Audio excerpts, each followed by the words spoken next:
ملکہ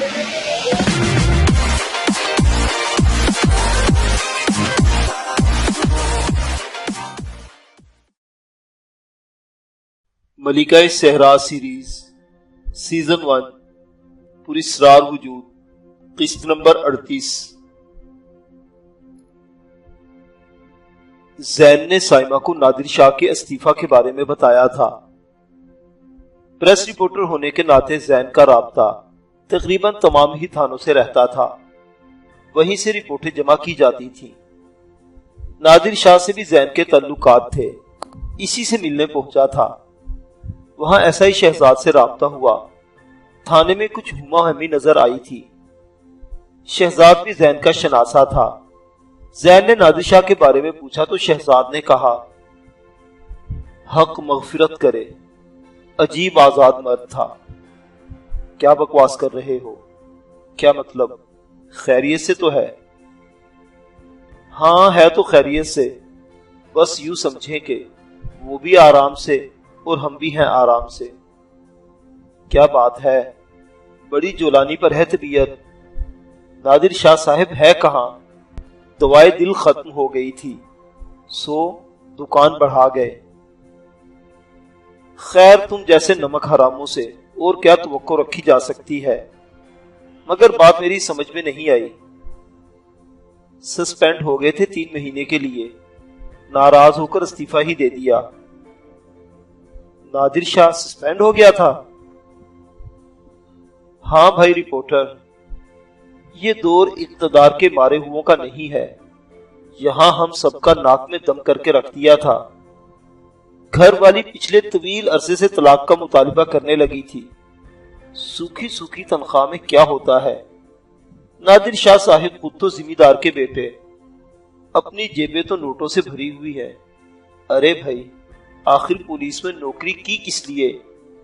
یہی کہ حالات کچھ بہتر ہوں، زندگی کا لطف اٹھائیں۔ تبادلہ بھی نہیں ہو رہا تھا، اور یہاں تھانے میں بس یوں سمجھ لو کہ روٹی کپڑے کو ترس گئے تھے۔ تو پھر کیا ہوا؟ میرا مطلب ہے نادر شاہ صاحب کہاں گئے؟ زین نے کہا۔ ابھی جانا کہاں تھا، استعفیٰ دے دیا۔ اور سچی بات یہ ہے کہ نوکری کی انہیں کیا فکر تھی۔ مگر یہ سب کچھ کیسے ہوا؟ اڑ گئے تھے ایک بی بی سے، سر ہدایت اللہ کا نام تو سنا ہوگا آپ نے۔ ہاں، ان کی ایک بیٹی ہے عرشی ہدایت اللہ۔ ٹھیک ہے، نادر شاہ صاحب کی ان سے چل گئی تھی۔